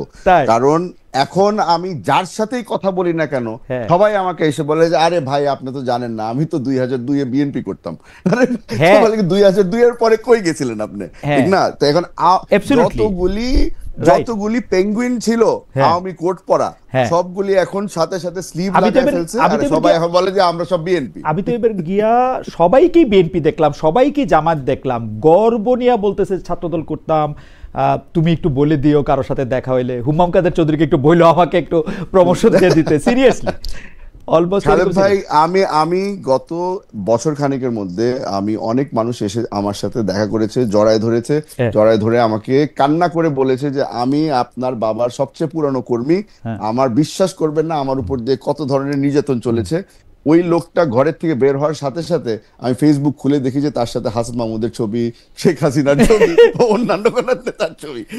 এই জিনিসগুলো এখন এই ভাওতাবাজ অনেক বেড়ে গেছে বাংলাদেশের মধ্যে। আর আপনি যে কথাটা বললেন না যে এই সেক্রেটারি বলেন আর অথবা এই সরকারি কর্মকর্তারা যারা আছে, এরা তো মানে প্রথম কাতারে দাঁড়ানো যে কবে বিএনপি জয়েন করবে। তো আমি এই জিনিসগুলো সবকিছু না, সেটাই আমার কাছে মনে হচ্ছে যে আমার কাছে মনে হয় যে এই বিষয়টা নিশ্চয়ই আপনারা খেয়াল করবেন যে আওয়ামী লীগের পতনের মূলে এরকম ভাবে এক পুরা দেশকে এক কেন্দ্রিক একটা সিও টাইপ একটা দেশ চালানোর ক্ষেত্রে সেটা রয়েছিল, এটা আপনাদের ক্ষেত্রে হবে কিনা বা আপনারা এরকম নেবেন কিনা সেটা নিশ্চয়ই আপনারা ভেবে দেখবেন। যাই হোক, আমি একটু আদিবের কাছে একটু আসতে চাই। জনাব আদিব, আপনি জানেন যে নিরাপত্তার প্রশ্ন যখন উঠতেছে তখন একটি কথা বারবার আসছে যে ৯,০০০ মানুষকে অস্ত্র প্রশিক্ষণ দেওয়ার কথা বলা হচ্ছে, যেটা আসলে আপনারা এটাকে সাপোর্ট করেন কিনা, মানে একজন উপদেষ্টার কাছ থেকে এটা আমরা শুনছি, এটা আপনারা সাপোর্ট করেন কিনা, আপনারা এটাকে প্র্যাকটিক্যাল মনে করেন কিনা যে ৯,০০০ মানুষকে অস্ত্রের প্রশিক্ষণ দিয়ে ৩০০ আসনে কোনো কাজে লাগবে, আপনারা এটাকে কীভাবে দেখেন? আপনার কাছ থেকে যদি একটু ছোট করে শুনতাম। এটা আমাদের একজন দর্শকও প্রশ্ন করেছেন, আসলে ৯,০০০ মানুষকে অস্ত্র প্রশিক্ষণ কেন দিচ্ছে সেটা নিয়ে প্রশ্ন করেন। এক আসনে ৩০ জন করে, ৩০০ আসনে ৯,০০০ অস্ত্র নিয়ে এনসিপির পক্ষে কি পাহারা দিবে জাতীয় ভোটে? আপনার কাছে একটু জানতে চাই জনাব আরিফুল ইসলাম আদিব। না, এটি কোনোভাবেই আসলে যে প্রশ্নটি তুলছে সেটির সাথে আসলে সামঞ্জস্যপূর্ণ না। কারণ আমি এখন ওই যে আপনি যেটি বললেন, আমি তো আমার দলের একটা গুরুত্বপূর্ণ জায়গায়, যে আমি কিন্তু এটা এখনো ইন ডিটেল জানি না বলতে এটা কবে আবেদনের লাস্ট ডেট, এটা নেওয়ার প্রক্রিয়া কি, কিংবা হচ্ছে ওটা কোন কেন্দ্রে, বিকেএসপির কোন কেন্দ্রে কতজন নিবে। তার মানে এটা হচ্ছে যে এটা নিয়ে আমরা, এটা একটা সরকারের একটা অফিসিয়াল ডিসিশন, সরকারের মতন জায়গা থেকে একটা সিদ্ধান্ত নিয়েছে। তবে এখানে যে বিষয়টি হচ্ছে যে আমরা এই প্রক্রিয়াটার সাথে এনসিপির কোনো ন্যূনতম দূরবর্তী সম্পর্ক নেই। কারণ আপনি জাস্ট যদি এটা দেখেন, আমি বলি যে যুব ক্রীড়া মন্ত্রণালয়ের আন্ডারে সারা দেশে যুব উন্নয়ন কেন্দ্র আছে, সেই উন্নয়ন কেন্দ্রটিতে নানা ধরনের প্রশিক্ষণ দেওয়া, সেই প্রশিক্ষণগুলোতে কারা অংশগ্রহণ করে, এখানে পুরস্কারগুলা কারা পাচ্ছে, সেগুলো হিসাব করলে দেখবেন যে এদের সাথে আসলে এনসিপির আসলে কতটুকু সম্পর্ক। অধিকাংশ ক্ষেত্রে এনসিপির সাথে কোনোতম সম্পর্ক নেই, কারণ গভর্নমেন্টের মতো সিদ্ধান্ত নেয় এবং তার মতন করে বাস্তবায়ন করে, তার মতন করে বিজ্ঞাপন দেয়। সেখানে যারা আগ্রহী তারা তাদের মতন করে অংশগ্রহণ করে এবং তাদের মতন করে তারা সেই জায়গাটিতে কাজ করে। ফলশ্রুতিতে এটার সাথে এনসিপি কে মিলানো কোনোভাবেই না, বরঞ্চ যদি এটা তো এরকমও ঘটতে পারে যে ধরেন এই ৯,০০০-এর ভিতর দেখেছে যে ধরেন ছাত্র দলেরও তো অনেকে ট্রেনিং করতে পারে। ফলশ্রুতিতে যে আপনার আগ্নেয়াস্ত্র যে ট্রেনিং, এখানে ১ সপ্তাহ বা ১৫ দিন বা ১ মাসের ট্রেনিং এ যে কেউ হচ্ছে, আমি বলি ভাই একটু ১ মিনিট, প্রথমত বিষয় হচ্ছে যে প্রশিক্ষণ তো আত্মরক্ষা এবং এটা শেখা মানে খারাপ কিছু না। আমি যখন বিশ্ববিদ্যালয়ে ছিলাম আমি তখন বিএনসিসি করেছি, এবং বিএনসিসি তে আমার মনে আছে আমার ১ সপ্তাহের আমাদের সাভার বাইপাইলে একটা ট্রেনিং ছিল। সেখানে আমাদের ১০০ মিটার রেঞ্জের হচ্ছে আমাদের ৭ রাউন্ডের ট্রেনিং করাচ্ছে। তার মানে সেই ট্রেনিং করাচ্ছে মানে কি আমি কি মানে পিস্তলের মালিক হয়ে গেছি, আগ্নেয়াস্ত্রের মালিক না, মালিক হলো। এটা আমি ট্রেনিং ওই সময় করেছিলাম, এখন ওটা আমি ভুলেও গিয়েছি। কিন্তু বিএনসিসি এই ট্রেনিংটার সাথে এটা একটু তফাৎ আছে না? এটা তো তাদেরকে আসলে না, বিএনসিসি তো একটা রেগুলেটরি বডির মাধ্যমে চলে, এখানেও যুব উন্নয়ন কেন্দ্র মন্ত্রণালয় একটা রেগুলেটরি মাধ্যমে চলবে। কারণ আপনার এখানে যারা ট্রেনিং করবেন বা প্রশিক্ষণ নেবেন তারা তো প্রশিক্ষণ নিছেন, কিন্তু তারা তো পরবর্তীতে তাদেরকে অস্ত্র দিয়ে দেওয়া হয়েছে, কিংবা তাদেরকে জবে দিয়ে তাদেরকে অস্ত্রের লাইসেন্সের জন্য সুবিধা দেওয়া হয়েছে। এই ধরনের তো কোনো প্রসিডিউর নেই। এই ইলেকশনে তাদের সাথে কোনো সম্পর্ক নেই। ইলেকশন তাদের কোনো ধরনের দুর্বৃত্তির সম্পর্ক তো নাই, বরঞ্চ যদি আবার এরকম হয় ইলেকশনে, একটু বলি, যদি এরকম হয় যে ইলেকশনে দেখা যায়, আমরা দেখলাম আসিফ মাহমুদ ভূঁইয়া তিনি স্বতন্ত্র ইলেকশন করলেন, বিএনপি তার আসনে হচ্ছে ক্যান্ডিডেট দিল না, কিংবা হচ্ছে নাহিদ ইসলামের জায়গায় হচ্ছে বিএনপি ক্যান্ডিডেট দিল, তো তখন তো ঘটনা উল্টো হইতে পারে, রাইট, হইতে পারে। তাহলে এই যে শুধুমাত্র ব্যক্তি ধরে দল চিন্তা করে হচ্ছে সমালোচনা করা, এটা আমি মনে করি আসলে আমার কাছে উল্টো ভাও দুইটাই আসলে মানে একটু ভয়ঙ্কর, মানে উল্টো যদি হয় ভাও যদি হয়, এটা দুইটাই ভয়ঙ্কর। আমি জাস্ট এই প্রশ্নটা করতে চাই যে মানে প্রফেসর ডক্টর মোহাম্মদ ইউনূস বলেছিলেন যে এই ছাত্ররা আমাকে নিয়োগ দিয়েছে, এবং তারপর থেকে নানাভাবে আমরা দেখেছি যে যেটা হুম্মাম কাদের চৌধুরী বললেন সেটার সাথে আমি কিছুটা একমত, আসলে অনেক ক্ষেত্রে পুরোপুরি একমত, যে সরকারের সিদ্ধান্ত আসলে এনসিপি বা এনসিপির আগে বৈষম্য বিরোধী ছাত্র আন্দোলনের নেতৃবৃন্দের বা কর্মীবৃন্দের কথায় প্রভাবিত হয়েছে। আসলে আমরা তাদেরকে মানে আমরা হয়তো একটা ইকুয়াল সোসাইটি পেয়েছি, কিন্তু জর্জ অরওয়েলের মতো আমরা আপনাদেরকে একটু বেশি ইকুয়াল দেখেছি। এইটা কি আপনি মানেন কিনা, যে মানে আপনারা একটু মানে এই সরকারটা আপনাদের নাহিদ ইসলাম সাহেব বাইরে হওয়ার পরে অবশ্য বলতে শুরু করেছে যে সরকারটা আমার না, কিন্তু এখানে বিষয় যেটা হয়েছে কি খালেদ ভাই, সেটি হচ্ছে যে এই সরকার শুধু আমাদের না, বিএনপিও আমাদের ছিল, জামাতও আমাদের ছিল, আন্দোলন যখন 1-1.5 মাস চলছে, তখন ওই নাহিদ ইসলাম কিংবা হাসান সারিসরা যে কর্মসূচি দিচ্ছেন, ওই কর্মসূচির হুবাহু দাড়ি কমা অনুযায়ী তারেক রহমান তার নেতা কর্মীদের পালন করা দিচ্ছেন। ফলশ্রুতিতে সময়ের সাথে সাথে এটি ডিপেন্ড করছে। গভর্নমেন্ট যখন প্রথম ফর্ম হয়েছে, তখন রাজনৈতিক দলগুলো ঐক্যবদ্ধভাবে থাকার চেষ্টা করছে। তখন দেখা গেছে যে শিক্ষার্থীরা কোনো সিদ্ধান্ত গ্রহণ করলে বিএনপি বলেন, জামাত বলেন, তারাও কোর্ডিয়ালি সেটারে ইতিবাচক ভাবে নিচ্ছে, সহযোগিতা করেছে। দেশের স্টেবিলিটির ক্ষেত্রে, আইন শৃঙ্খলা, মানে নানা ক্ষেত্রে সরকারকে সহযোগিতামূলক ছিল। কিন্তু যখন এটি আস্তে আস্তে এগিয়ে গেছে এবং এনসিপি কিংবা পরবর্তীতে একটা রাজনৈতিক শক্তি আকারে হাজির হওয়ার চেষ্টা করেছে, তখন হচ্ছে রাজনৈতিক দলগুলো রাজনৈতিক ভাবে ক্ষমতার প্রশ্নে তারা আলাদা আলাদা হয়েছে এবং তারা এনসিপি কে বিপরীত কিংবা হচ্ছে দ্বিমত তৈরি হয়েছে। তো ফলশ্রুতিতে এই জায়গাটি যেটি আপনি বলেছেন যে গভর্নমেন্টের আমাদের দ্বারা প্রভাবিত হয়েছে, বিষয়টি এরকম না, বরঞ্চ আমি মনে করি 5ই আগস্ট এবং তার পূর্বে থেকে গত 2 বছরে এনসিপি কিংবা বৈষম্য বিরোধী শিক্ষার্থীরা যে লিডারশিপ ছিল, তারা অনেক গুরুত্বপূর্ণ সিদ্ধান্ত নিয়েছে। সেই সিদ্ধান্তগুলো পজিটিভ ছিল বলেই বাকি রাজনৈতিক দলগুলো ইতিবাচক ভাবে সাড়া দিয়েছিল এবং সেই অনুযায়ী সেটির একটি ফলো আসছে। ফলশ্রুতিতে এখন যেটি হয়েছে যে বরঞ্চ আমি দেখি যে এরপরে যখন রাজনৈতিক দলগুলো রাজপথে শক্তি প্রদর্শনের মাধ্যমে তার দাবি দেওয়া আদায় করে নিয়েছে, সেটির ক্ষেত্রে তারা প্রভাবিত করেছে। আরেকটা এখানে এই কথাটা ঠিক বলছেন আদিব সাহেব, কারণ হচ্ছে যে আমরা কিন্তু দেখেছি যে এনসিপির দাবি দেওয়া, মানে এনসিপি বা তা এনসিপির জন্মের আগে বৈষম্য বিরোধী ছাত্র আন্দোলনের দাবি দেওয়া যত সহজে সরকার মেনেছে, তত সহজে সরকার কি বিএনপি, জামায়াত বা অন্যান্য দলের দাবি মেনেছে? আপনার কাছে এরকম মনে হয়? আমরা দেখেছি যে আরো বেশি মেনেছে। তাই এনসিপি কিংবা ইয়ারা তো রাজপথে আন্দোলন সংগ্রাম করছে, আর বিএনপির তো দাবি দেওয়া জাস্ট এক লন্ডন বৈঠকের মাধ্যমে সব দাবি দেওয়া মেনে নেওয়া হয়ে গেছে। না, বৈঠক তো আপনারা, মানে বৈঠকটারে তার আপনি দাবি দেওয়ার কথা বলতে পারেন। এখন প্রধান উপদেষ্টা যদি আপনাদের প্রধান উপদেষ্টা যদি লন্ডনে গিয়ে বৈঠক করেন, সেটা তো আর বিএনপির দোষ না, বিএনপি শক্তি বলতে পারেন আপনি। মানে ওই তো, মানে শক্তি বলেন, মানে দাবি দেওয়ার পূরণের ক্ষেত্রে বলেন বিএনপির, মানে এখানে একটা বিষয় হচ্ছে কি, মানে যেহেতু ছাত্র, মানে এটাকে বললে একটা ইয়া করা যায়, একটু সরল ভাবে দেখা যায়। ফলশ্রুতিতে যেটা হয়েছে যে এই গভর্নমেন্ট সরকারকে ছাত্ররা নিয়োগ দিয়েছে, অথচ এই সরকারের প্রত্যেকটি উপদেষ্টা নিয়োগের আগে তারেক রহমান, তারপরে শফিকুর রহমান বলেন, তাদের নাম ধরে ধরে তাদের বিষয়, যাদের বিষয় ভেটো দিচ্ছে তারা আসতে পারে না, যাদের বিষয়ে তারা সম্মতি জ্ঞাপন করছে তারা গভর্নমেন্টে যেতে পেরেছে। তো ফলশ্রুতিতে কিন্তু দিন শেষে ছাত্রদেরকে বলে যেটা হয়েছে যে আপনি দেখবেন যে প্রত্যেকটা নিয়োগের ক্ষেত্রে বিএনপি, জামাত অধিকাংশই তারা তাদের মতন করে স্টেক নিয়েছে। ফলশ্রুতিতে এটা হচ্ছে কি, ওই যে ছাত্রের উপরে বলে দিয়ে, মানে দোষটা সরকারের, দোষটা ছাত্রদের উপরে, সরকারের ভালোটা রাজনৈতিক দলগুলো তারা। জনাব আদিব, আমার মনে হয় যে আপনি আপনার রাজনৈতিক নেতৃবৃন্দের সঙ্গে আরো বেশি করে নিশ্চয়ই এই বিষয়টা আরো বেশি জানেন, কিন্তু আমি যতদূর জানি যে কেবলমাত্র বিএনপির বা জামায়াতের সাজেশনে কোনো উপদেষ্টা আসলে নিয়োগ হয় নাই। বিএনপির পছন্দের উপদেষ্টা আপনাদেরও পছন্দ ছিল, যেটা আপনাদের পছন্দ ছিল না সেটা আপনার নাম কেটে দিয়েছেন আসলে। মানে আপনি এরকম, আমার মনে হয় আমরা এখন খোলাখুলি কথা বলতেছি, আপনি একজনের নাম করতে পারেন যে এটা আপনারা উপদেষ্টা আপনাদের পছন্দ হয় নাই বা আপনারা জানতেন না, এরকম কেউ ছিল না। কিন্তু ওই সময় আপনারাই আসলে মানে যেটাকে বলে ড্রাইভিং সিটে, সেটাতে আপনারাই ছিলেন।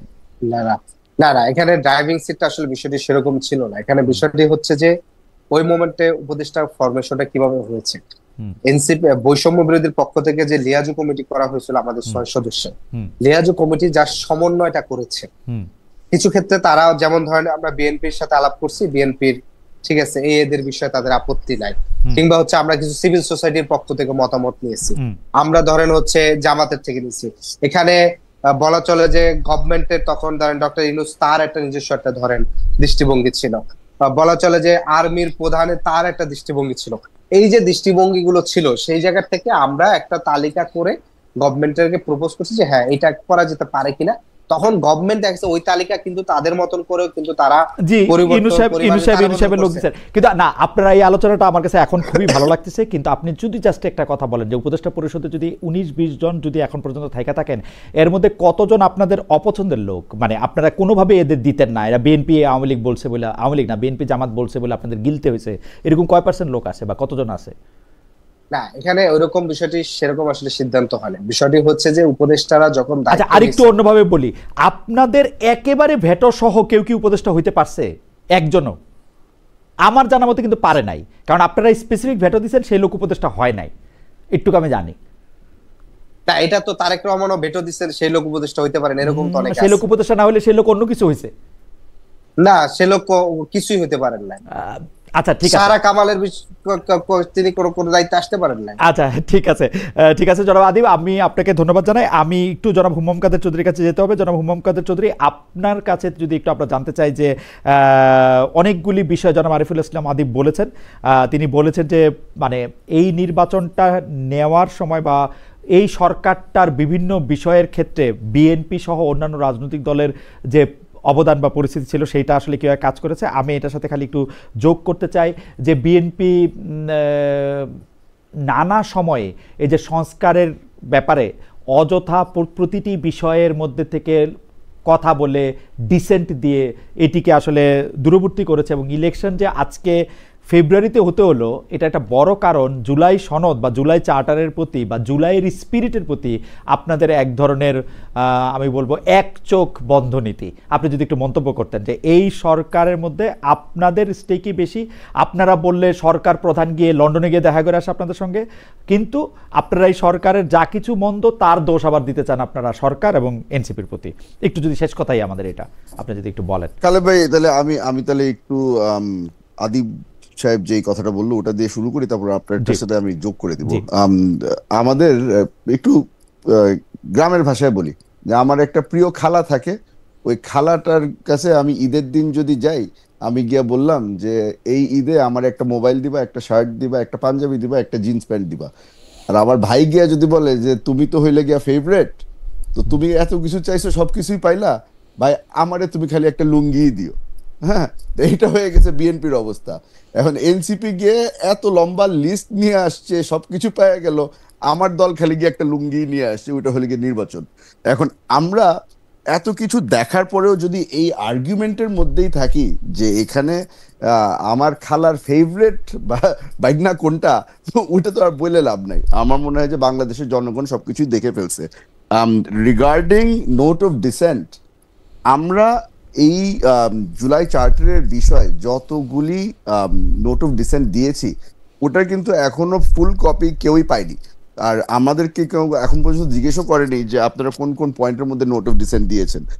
যেইগুলি আমাদের কাছে আছে ওটা হচ্ছে গিয়ে যে মেইন বিষয় যেটা যেটা আমার চোখে পড়েছে সবচেয়ে বেশি, ওটা হলো গিয়ে যে আপনার July charter has to be at the same level as the constitution.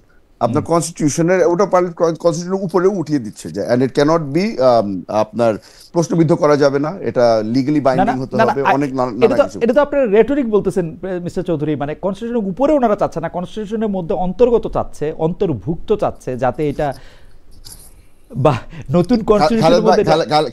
Khaled ভাই, আমরা এই ওয়ান লাইনের অনেকগুলি শুনতেছি যে আমরা একটা নিউ রিপাবলিক চাই, আমরা নতুন সংবিধান চাই, আমরা সংবিধানের মধ্যে জুলাই চার্টার ঢুকাতে চাই। আপনার কতগুলি জিনিস অ্যাকচুয়ালি পসিবল, এটা কিন্তু আমাদের একটু বিবেচনা করার দরকার আছে। আর ওনারা যা যা চাচ্ছে সবকিছু কিন্তু লিগ্যাল বাইন্ডিংস এর মধ্যে যদি আনতে চান, has to be ratified in parliament. ওনারা যেটা বলতে চাচ্ছে যে কিছুই রাটিফিকেশন লাগবে না, আমরা বর্তমানে যা আছে ওটা দিয়ে কাজ চালিয়ে ফেলবো। তো এখানে আপনি যদি আইনি যদি না মানতে চান, আপনার তাহলে তো ওই আপনি জর্জ অরওয়েলের কথা বলতেছেন, আমরা তো এখন সায়েন্স ফিকশনের দিকে চলে যাচ্ছি, ঠিক না? এইগুলি তো আমার মনে হয় যে আমাদের একটু রিয়েলিস্টিক হওয়া দরকার আছে। আর এই জুলাই চার্টারের বিষয়ে যেহেতু আমরা কথা বলছি, খালেদ ভাই, আমার মনে হয় যে এই জিনিসটা একটু একনলেজ করা দরকার যে এত ঝড় ঝাপটা সবকিছু সহ্য করেও আমাদেরকে যখন প্রেশারাইজ করা হলো, আমাদেরকে না, বর্তমান সরকারকে যখন প্রেশারাইজ করা হলো যে এই 4 দিনের মধ্যে আপনার সই করে ফেলতে হবে, এই করতে হবে, আমরা কিন্তু ওই বৃষ্টির মধ্যে ছাতা ধরে কিন্তু আমরা ওই দিন সই করতে আমরা হাজির হয়েছিলাম। কারা হাজির হয়নি এই জিনিসটাও কিন্তু আমাদের একটু দেখা দরকার আছে, যে অভিমান করে যে আমার মতো 100% হয়নি ওই জন্য আমি আজকে যাবই না, এই নকরাগুলো আমার মনে হয় যে বাংলাদেশের মানুষের সাথে করে লাভ নাই। একটু let's be practical, let's be realistic and let's work for the nation. Okay, আপনি যেহেতু প্রসঙ্গটা তুললেনি, আমরা কি একটু আদিবকে শুনতে পারি? আদিব, আপনি তো ভালো ডিবেটর ছিলেন, আপনি 50 সেকেন্ড একটু বলেন তো যে এই কথা কিন্তু ঠিক, আপনারা কিন্তু জান নাই, মানে এটা না, এখানে আমরা দেখেছি এবং দেখেন কক্সবাজার চলে গেছে, না না না, সনদের আগের দিন পর্যন্ত যেটি হয়েছে না, এখানে বিষয় যেটি হয়েছে জুলাই সনদের প্রশ্ন বলছেন তো, জুলাই সনদে আমরা তো স্বাক্ষর করিনি। আমরা বলেছি যে আইনি ভিত্তি ছাড়া স্বাক্ষর করে এই আনুষ্ঠানিকতা শুধুমাত্র, এবং সেখানে আমরা দেখলাম বিএনপি জামাত সর্বশেষ না বলে শেষ পর্যন্ত দিল। বিএনপি তো মহা ধুমধামে বললো যে সংস্কার শেষ, সংস্কার সবকিছু হয়ে গেছে, এখন শুধু নির্বাচন বাকি। এরপরে আমরা আবার দেখলাম কি, যে বিএনপি এসে বললো যে তারা সনদে স্বাক্ষর করে প্রতারিত হয়েছে। আপনি 5 আগস্ট থেকে যদি আপনি বলেন যে আপনারা তো আসলে মানে কক্সবাজার চলে যান। 5 আগস্ট না না না, 5 আগস্ট আমাদের সেখানে উপস্থিত ছিল, 5 আগস্ট আমার দলের পক্ষে উপস্থিত ছিল, এবং সেখানের এটা কি বলে জুলাই ঘোষণাপত্রে তো উপস্থিত ছিল।